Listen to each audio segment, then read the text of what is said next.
Hello বন্ধুরা, মোটিভেস্ট for life YouTube চ্যানেলে আপনাদের স্বাগত জানাই। আজকের গল্পের মূল বিষয় হলো কোন কোন ভুলের জন্য মানুষ আপনাকে অসম্মান করে। যদি আপনি একটি দুর্বল মানুষ হয়ে থাকেন, তাহলে যে কেউ আপনাকে তার প্রয়োজনে ব্যবহার করবে, যে কেউ আপনাকে বোকা বানাতে পারবে। যদিও কোনো মানুষই চায় না যে সে একটি দুর্বল মানুষ হয়ে থাকবে। এখানে আমি দুর্বল মানুষ হওয়া বলতে শারীরিকভাবে দুর্বল মানুষ হওয়ার কথা বলছি না, বরং আমি বলতে চাইছি নিজের মন থেকে দুর্বল হওয়া। যেমন মানুষের সঙ্গে ঠিকভাবে কথা না বলতে পারা, নিজের মধ্যে আত্মবিশ্বাসের অভাব, আর এই কারণেই মানুষ আপনাকে তাদের প্রয়োজনে ব্যবহার করে। তাই বৌদ্ধ সন্ন্যাসী এই গল্পটির মাধ্যমে 5টি এমন ভুলের কথা বলেছেন যে ভুলগুলোর কারণে আপনি নিজেকে দুর্বল তৈরি করছেন। আর দুর্বল মানুষকে এই সমাজে কেউ সম্মান করে না, বরং দুর্বল মানুষকে কেবল মানুষ নিজের স্বার্থে ব্যবহার করে। তাই যদি আপনার মধ্যে 5টি ভুল থাকে, তাহলে ভুলগুলো আপনাকে আজ থেকে করা ছেড়ে দিতে হবে, কারণ এই 5টি ভুল আপনাকে অনেক বেশি দুর্বল তৈরি করে দিচ্ছে। তো চলুন শুরু করা যাক। আর গল্পটি শুরু করার আগে আপনাদের কাছে একটাই অনুরোধ রইল, গল্পটি ভালো লাগলে লাইক, শেয়ার এবং সাবস্ক্রাইব করতে ভুলবেন না। একবার এক বৌদ্ধ সন্ন্যাসীর কাছে এক ব্যক্তি এসে বলল, গুরুদেব, আমি মানসিকভাবে খুবই দুর্বল, আর এই দুর্বলতার জন্য আমাকে সবাই ব্যবহার করে, তাদের প্রয়োজনের কাজে লাগায়, এমনকি কেউ আমাকে সম্মান করে না। আমার সাথে কেন এমনটা হয় গুরুদেব? তখন বৌদ্ধ সন্ন্যাসী বললেন, আজ আমি তোমাকে 5টি ভুলের কথা বলবো। এই 5টি ভুলের জন্য তুমি মানসিকভাবে দুর্বল, আর তোমাকে কেউ সম্মান করে না। প্রথম ভুলটি হলো আবেগপূর্ণ হওয়া। একটি মানুষের মধ্যে যে জিনিসটা সবথেকে বেশি শক্তিশালী এবং বিপজ্জনক, সেটা হলো মানুষের ইমোশন। কারণ তোমার ইমোশন তোমার আকর্ষণের কারণ হয়। তুমি যেটা অনুভব করো সেটাই হলো ইমোশন, আর তারপর তুমি যেটা চিন্তা করো সেটা তুমি ইমোশনের কারণেই চিন্তা করো, আর যেটা তুমি চিন্তা করো পরে সেই কাজটাই তুমি করা শুরু করো। তাই যদি তোমার ইমোশনের উপরে নিয়ন্ত্রণ না থাকে, তাহলে তুমি নিজেকে ধীরে ধীরে দুর্বল মানুষ তৈরি করছো। তাই তুমি যদি নিজেকে একটি মজবুত এবং আত্মবিশ্বাসী মানুষ তৈরি করতে চাও, তাহলে তোমাকে তোমার ইমোশনকে নিয়ন্ত্রণ করা শিখতে হবে। কারণ যদি তুমি তোমার ইমোশনকে সঠিক দিকে ব্যবহার করতে পারো, তাহলে এটা তোমাকে অনেক বেশি শক্তিশালী তৈরি করতে পারে। আর যদি তুমি তোমার ইমোশনকে নিয়ন্ত্রণ করতে না পারো, তাহলে এটা তোমার জীবনকে নষ্ট করে দিতে পারে। তুমি যেটা অনুভব করো সেটা যদি নিজের মধ্যে গোপন না করতে পারো, তোমার অনুভূতি যদি সবাইকে বলে দাও, তাহলে এটা তোমাকে ধীরে ধীরে দুর্বল তৈরি করবে। আবেগপূর্ণ মানুষগুলো নিজের জীবনের উপর নিয়ন্ত্রণ রাখতে পারে না। এরা যদি কাউকে ভালোবাসে, তাহলে এই ইমোশনের কারণেই নিজের জীবনটা নষ্ট করে দেয়। এরা সবসময় নিজের পছন্দের মানুষের পিছনে ছুটে বেড়ায়। এরা নিজের আত্মমর্যাদা দিকেও খেয়াল রাখে না।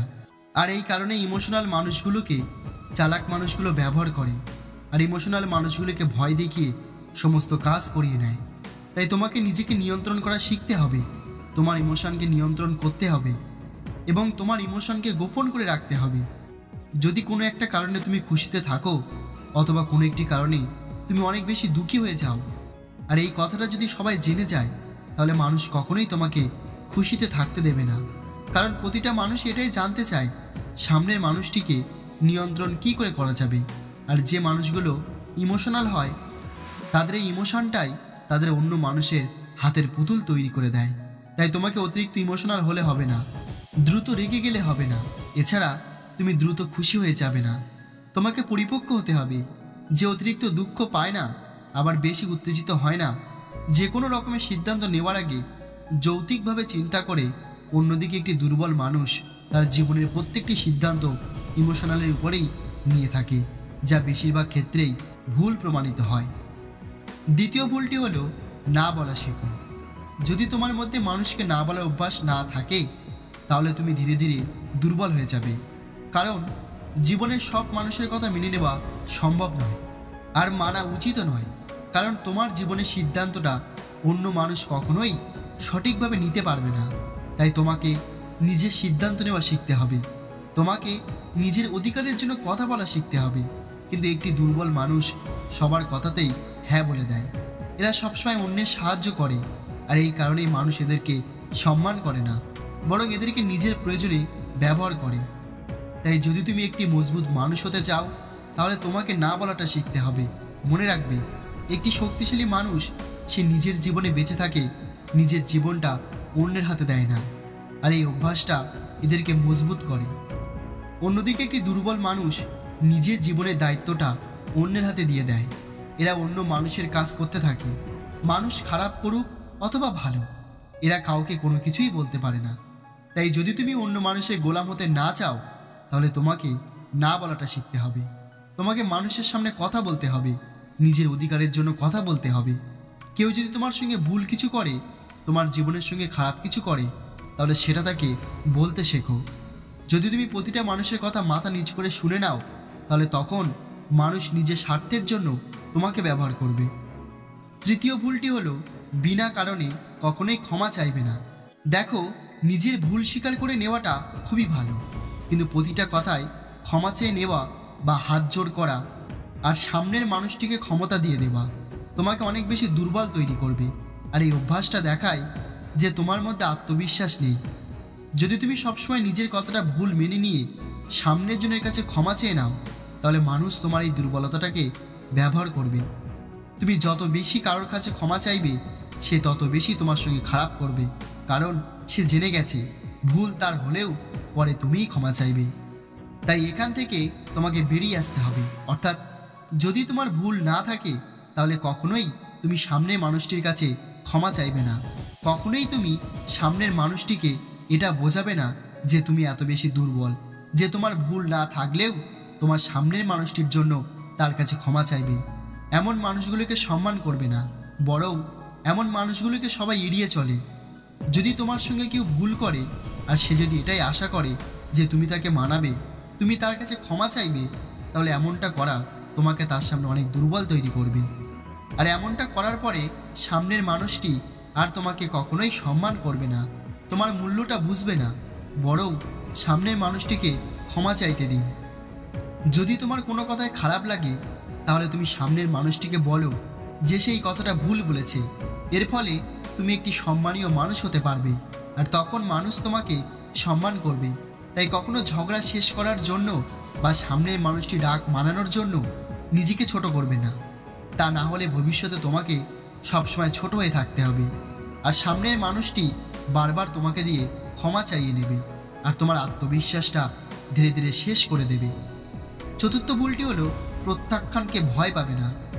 যদি তোমার মধ্যে সবসময় এই ভয়টা থাকে যে মানুষ আমাকে প্রত্যাখ্যান না করে দেয়, তাহলে বলি খুব দ্রুত তুমি মানুষের গোলাম হতে যাচ্ছ। কারণ তোমাকে এটা মনে রাখতে হবে, সবাই তোমাকে পছন্দ করবে না, কেউ না কেউ তোমাকে প্রত্যাখ্যান করবেই। আর তোমাকে তার জন্য প্রস্তুতি নিয়ে রাখতে হবে, নিজেকে মজবুত করতে হবে, নিজেকে বোঝাতে হবে।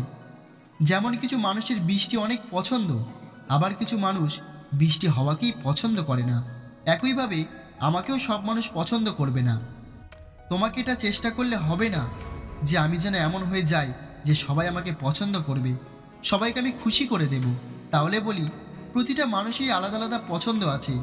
যদি 10টা মানুষের মধ্যে 2টো মানুষ তোমাকে প্রত্যাখ্যান করে দেয়, তাহলে তুমি 2টো মানুষের কারণে তোমার আত্মবিশ্বাসটা কমাতে পারো না, বরং তুমি ওই 8টা মানুষের সম্পর্কে চিন্তা করো যারা তোমাকে পছন্দ করে। তাই অন্য মানুষদের খুশি করতে গিয়ে তুমি তাদের ইচ্ছা মতো চলা শুরু করবে না। তা না হলে তুমি ধীরে ধীরে তাদের গোলাম হয়ে যাবে, আর তারা নিজের স্বার্থে তোমাকে ব্যবহার করা শুরু করবে। তাই এটা ভাবা বন্ধ করে দাও যে আমাকে কেউ যেন প্রত্যাখ্যান না করে দেয়। যদি তোমাকে কেউ প্রত্যাখ্যান করে, তাহলে এটা হলো তার সমস্যা, তোমার নিজেকে পরিবর্তন করার কোনো প্রয়োজন নেই। বরং এটা ভাবো সামনের মানুষটার পছন্দটা হলো আলাদা, তুমি তার জন্য নিজেকে পরিবর্তন করবে না, তাকে খুশি করার চেষ্টা করবে না, আর তুমি তাকে এমনটা হয়েও দেখাবে না যেমনটা সে তোমাকে দেখতে চায়। তা না হলে মানুষ তোমাকে ব্যবহার করতে পারে, আর তুমি দুর্বল হতে থাকবে। তাই তোমাকে শক্তিশালী হতে হবে। যে তোমাকে পছন্দ করে না, তুমি তাকে প্রভাবিত করতে যাবে না। তুমি কখনোই অন্য কারোর জন্য নিজেকে পরিবর্তন করবে না। আর সর্বশেষ পঞ্চম ভুলটি হলো সংযুক্তি তৈরি করবে না। যদি তুমি কাউকে এটা বলো যে আমি তোমাকে ছাড়া থাকতে পারবো না, অথবা আমার একা থাকতে ভালো লাগে না, তুমি আমাকে ছেড়ে যেও না, তাহলে বলি তুমি তোমার জীবনের নিয়ন্ত্রণটা তাকে দিয়ে দিচ্ছ। সে তোমার খুশি তার হাতে নিয়ে নেবে। সে যখন চাইবে তোমাকে দুঃখী করতে পারবে, যখন চাইবে তোমাকে চিন্তায় ফেলতে পারবে। তাই তুমি কারোর সঙ্গে অতিরিক্ত সংযুক্তি তৈরি করবে না, কাউকে তোমার জীবনে থাকার জন্য অনুরোধ করবে না। তা না হলে সে কিন্তু তোমাকে ব্যবহার করবে। যদি তোমাকে এক হয়ে যেতে হয় তাহলে হয়ে যাবে, কিন্তু কখনোই কোনো মানুষকে অনুরোধ করবে না যে তুমি আমার সঙ্গে থেকে যাও, কারণ এটা তোমাকে অনেক বেশি দুর্বল তৈরি করবে। আর মানুষ তোমাকে তাদের প্রয়োজনে ব্যবহার করবে, তোমাকে দুঃখ দেবে, তোমাকে কষ্ট দেবে, আর তুমি তোমার খুশিটা যার সঙ্গে যুক্ত করবে সেই তোমাকে দুঃখ দেবে। তাই তুমি তোমার খুশিটা কখনোই কারোর সঙ্গে যুক্ত করবে না, কাউকে নিজের মনের কথাটা বলবে না। তা না হলে সে তোমাকে এড়িয়ে যাবে, সে তোমাকে নিয়ন্ত্রণ করার চেষ্টা করবে। সে চাইবে তুমি তার পিছনে পিছনে ঘুরে বেড়াও আর তাকে বারবার অনুরোধ করো, আর এমনটা করলে সে তোমাকে ব্যবহার করতে পারে। তাই কারোর সঙ্গে থাকার জন্য কখনোই নিজের আত্মমর্যাদা নষ্ট করবে না, কারণ যত বেশি তুমি অন্য মানুষকে তোমার সঙ্গে থাকার জন্য অনুরোধ করবে, তারপর সে যেমনভাবে চায় তোমাকে ব্যবহার করবে, আর ধীরে ধীরে তুমি একটি দুর্বল মানুষ হতে থাকবে, আর তোমার সম্মানও কমে যাবে। তারপর বৌদ্ধ সন্ন্যাসী সেই ব্যক্তিকে উদ্দেশ্য করে বললেন, এই 5টি ভুলের জন্য তুমি মানসিকভাবে দুর্বল, আর তার পাশাপাশি তোমাকে কেউ সম্মান করে না। তাই এই 5টি ভুলের কথা মাথায় রেখে তুমি যদি চলতে পারো তাহলে সবাই তোমাকে সম্মান করবে। বৌদ্ধ সন্ন্যাসী এই কথা শোনার পর সেই ব্যক্তি খুশি হয়ে বৌদ্ধ সন্ন্যাসীকে ধন্যবাদ জানিয়ে সেখান থেকে চলে যায়। তো বন্ধুরা, আশা করি এই ছোট্ট গল্পটি থেকে আপনি কিছু শিখতে পেরেছেন, আর আপনি যেটুকুই শিখেছেন তা কমেন্ট করে অবশ্যই আমাদের জানাবেন। আর গল্পটি ভালো লাগলে লাইক, শেয়ার এবং সাবস্ক্রাইব করতে ভুলবেন না। আর গল্পটি শেষ পর্যন্ত শোনার জন্য আপনাদের অসংখ্য ধন্যবাদ জানাই। ভালো থাকবেন, সুস্থ থাকবেন। আবারও আসবো আগামীকাল নতুন একটি গল্প নিয়ে।